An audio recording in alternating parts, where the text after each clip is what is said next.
Hello everyone, कैसे हो आप सब। आशा करती हूँ आप सब बहुत अच्छे से होंगे और बहुत खुशहाल होंगे। तो अब तक आप लोग को पता चल चुका होगा कि आज है मेरे बाबा का बर्थडे। जी हाँ, आज 7 जन है। और आज मेरे बाबा जी भगवान की दया से, सबों के आशीर्वाद से, सबकी होता है ना बेस्ट विशेस से, बाबा जी ने कंप्लीट कर लिए हैं अपने 96 ईयर्स। इट्स ह्यूज, यस, इसको ह्यूज ही बोल सकते हैं। मैं बोलते हुए बहुत इमोशनल फील कर रही हूँ क्योंकि 96 ईयर्स हमारे पहले के थे पूर्वज और पीढ़ी, इसलिए उन लोगों ने देख लिया। हमारी पीढ़ी तो 96 सोच भी नहीं सकती। जीना तो खैर छोड़िए, लेकिन भगवान करे सबकी उम्र हमेशा लंबी ही हो। तो चूंकि मैं तो यहाँ हूँ और घर पे काफ़ी अच्छे से बाबा जी का बर्थडे सेलिब्रेट होता है, ऑलवेज होता आ रहा है। तो मैं तो अभी घर से होके आई थी, तो मेरा वहाँ पे होना पॉसिबल बिल्कुल नहीं था। इसलिए क्यों ना मुझे लगा कि यहाँ पे सबके साथ, आप लोगों के साथ मिलके बाबा का बर्थडे सेलिब्रेट किया जाए। अपने तरीके से कोशिश करूँगी, कमी तो कोई पूरी नहीं कर सकता अपने फैमिली की, ये बात तो है, लेकिन कोशिश करूँगी कि यहाँ से ही बाबा के बर्थडे का जितना हो सके चीज़ों को मैं कर सकूं सेलिब्रेट अपने तरीके से। और इन्हीं सब के चीज़ों को करते हुए थोड़ी बहुत छोटा मोटा सा केक कटिंग युवानी के हाथों करा दूंगी। बाबा प्रेजेंट नहीं है तो कोई बात नहीं, ऐसे भी बाबा की बहुत चहेती युवानी है, मैं तो थी ही, अब युवानी भी है। मीठे में मेरे बाबा गुलाब जामुन के ऐसे दीवाने थे कि आप पूछिए मत। मतलब अगर आप उनको गुलाब जामुन अगर वो सामने देख लेना, फिर किसी और मिठाई की तरफ वो देखते ही नहीं थे बिल्कुल भी। तो टाइम बहुत हो चुके हैं, मुझे लग रहा है अभी 8 बजे, तो मुझे बहुत सारा काम निपटाना है। तो चलिए किचन में सारा चीज़ बनाते हैं, फिर केक कटिंग करेंगे। तो आज बन रही है ये पोटैटो कटलेट। जी हाँ, ये एक इवनिंग स्नैक्स आप बोल सकते हैं, जो कि खाने में बहुत ही मज़ेदार होती है। और कटलेट भाई किसको पसंद नहीं आएगी। तो बस मैंने सिंपली से गाजर, धनिया पत्ता और मिर्ची सबको अच्छे से कट करके रख लिया था। गाजर को मैंने कद्दूकस किया है और ये मैंने बॉयल आलू लिया था। आलू को बॉयल करके आप थोड़ी देर के लिए फ्रिज में रख दें ताकि उसका थोड़ा मॉइस्चर जो है कम हो जाए।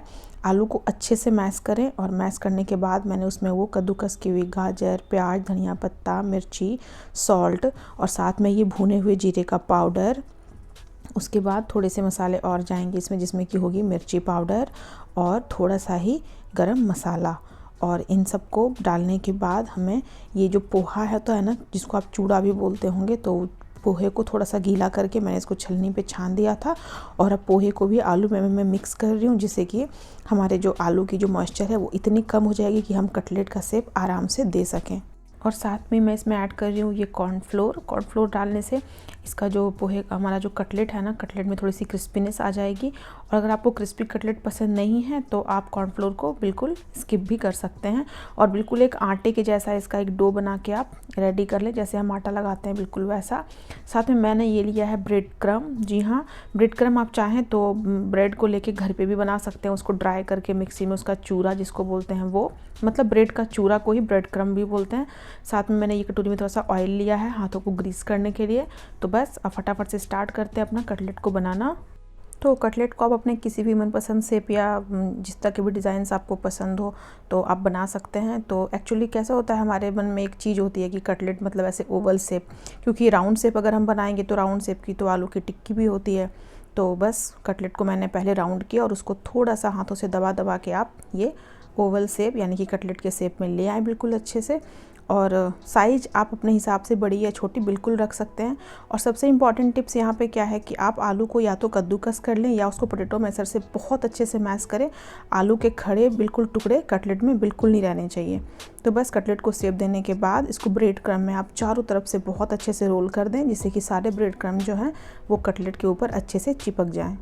तो मुझे ये तरीका बहुत कन्वीनियंट लगता है कि सारे कटलेट को शेप दे के आप एक प्लेट में रख दें और उसको फ्रिज में आप डाल दें, और जब भी आपको सर्व करना हो तो गर्मा गर्म उसे बस तलें और सर्व करते जाएं। इससे काम भी ये बहुत आसान हो जाता है और गर्मा गर्म कटलेट सर्व करना भी बहुत अच्छा होता है। और ये गर्मा गर्म कटलेट के तो मज़े ही कुछ और होते हैं। तो बस मैं वही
वैसे ही मैंने सारे गुलाब जामुन को तल लिए और चाशनी में डुबो दिए थे। और चाशनी मुझे दोबारा से बनानी पड़ी क्योंकि उतनी सी चाशनी बहुत कम पड़ गई इतने सारे गुलाब जामुन के लिए। और अब बारी थी कटलेट को तलने की, क्योंकि ऑलरेडी प्लेट पे हमारा गुलाब जामुन वगैरह सब टेबल पे जा चुका था। तो अब मैं गर्मा गर्म बस कटलेट तल रही हूँ और सीधा अपने टेबल को लगा दूँगी। तो ये देखिए, आप कटलेट को ऑयल में डालें, ऑयल आपकी अच्छी गर्म होनी चाहिए और उसके बाद आप इसको मीडियम पे कर दें और दोनों तरफ से सुनहरी होने तक, अच्छी क्रिस्पी होने तक आप कटलेट को अच्छे से तल लें। और कटलेट को आप कम या ज़्यादा अपने टेस्ट के अकॉर्डिंग बिल्कुल तल सकते हैं। तो मेरे घर में कटलेट थोड़ी सी कम होता है ना, डीप फ्राई नहीं पसंद की जाती, तो मैं इसको थोड़ा लाइट फ्राई ही कर रही थी। आप चाहे तो इसको और भी डीप फ्राई कर सकते हैं। और बच्चों को होता है ना लुभाने के लिए ऐसे प्लेट पे आप स्माइली वगैरह बना दें तो बच्चे होता है ना बहुत ही खुश हो जाते हैं ये सब देख के। तो मैंने ये युवानी के लिए किया था, उसे बहुत अच्छा भी लग रहा था देख के। और ये देखिए मेरे बाबा जी का केक, जिसको कि लेने गए थे युवानी और बिन्नी, लेकिन युवानी ने कर दिया कांड, केक उसके हाथों से हिल गई। हमारा हुआ finally.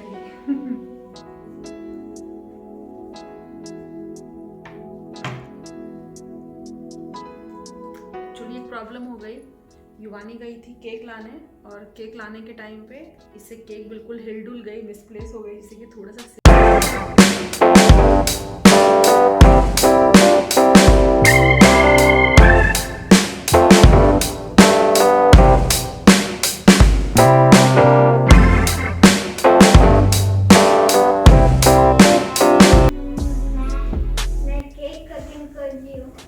Happy birthday Baba ji. Happy birthday Baba ji. Happy birthday Baba जी। ये वाली ये बाबा की, अरे किससे दिया जा रहा है बाबा को? हाँ। Very good. चलो अब चश्मा हम केक पहने। कटिंग करते हैं। मेरे को पापा Yuvan, happy birthday Baba ji. Happy birthday to you. Happy birthday dear Baba. Baba happy नहीं बर्थडे टू यू। ओ बाबा नहीं आएंगे। Miss you lord Baba ji. ओए हटा दो बेटा उसको। जूस यम्मी ना? क्या तो बना है। यम्मी है ना? Oh my God। आपको इतना अच्छा बनाने आता है, बताओ आपने आज तक ये नहीं खिलाया। झूठे कहेंगे, एनिवर्सरी पे बनाई थी। अच्छा है दादा। एनिवर्सरी को एक साथ होने जा रहा दादा अच्छा। अच्छा है, टेस्टी है। मम्मा को बोलो मम्मा थैंक यू मम्मा। थैंक यू मम्मा। और केक कटिंग के बाद बिन्नी ने भी हमारी पार्टी को ज्वाइन करी। एक्चुअली वो जब ऑफिस से आया ना तो उसकी तबीयत थोड़ी सी ख़राब सी उसे लग रही थी, तो वो थोड़ा सा सो गया था चाय वाय पीने के बाद, नाश्ता करने के बाद। लेकिन वो चलो लास्ट में उठ के आ गया तो हमें भी थोड़ा अच्छा लगा। और कटलेट वगैरह खाने के बाद उसकी भी होती है ना तबीयत बिल्कुल हरी सी हो गई और हमारी पार्टी भी कंप्लीट हो गई। ये बिल्कुल एक्स्ट्रा सॉफ्ट बनी है। ये कच्चे होता है। ये कटलेट है बेटा। ये देखो, मिर्ची निकालो, प्लेट आपको मैं दिखाऊं ना, इससे बिल्कुल एक्स्ट्रा सॉफ्ट बनी है ये। Tasty tasty. और अगर आप मेरे बाबा जी के बर्थडे पे आपको बाबा से मिलना है तो मेरे चैनल पे बाबा की एक वीडियो ऑलरेडी अवेलेबल है, मैं डाल दूंगी, तो आपको दिख जाएगी। तो आप प्लीज़ एक बार जाके मेरे बाबा से ज़रूर मिल लें और बिलेटेड ही सही हैप्पी बर्थडे विश जरूर करें उनको। तो ये बिन्नी का गुलाब जामुन इंतजार करे। हाँ दे रही हूँ। अभी उसकी तबीयत खराब थी, वो केक कटिंग में नहीं आया, सडनली देखो कैसे वो चार्ज हुआ है वो इंसान, देखो आप। और ये देखिए लेके आ गई बाबा जी का फेवरेट गुलाब जामुन। ये लो। और चाहिए? तो फ्रेंड्स, आशा करती हूँ मेरी आज के ये बाबा का बर्थडे का ब्लॉग आप लोग को आई हो पसंद, जो कि डेफिनेटली आएगी। आखिर बाबा है ही super power superman 96 year old. तो आप लोग को पक्का से पसंद आई होगी, मुझे पता है। अगर हाँ तो प्लीज़ मेरे चैनल को लाइक सब्सक्राइब देना बिल्कुल ना भूलें। बहुत जल्द हाजिर होती हूँ अपनी एक नई ब्लॉग के साथ। तब तक के लिए bye bye everyone, thanks for watching. और युवानी की तरफ से सबको बाय बाय, गुड नाइट।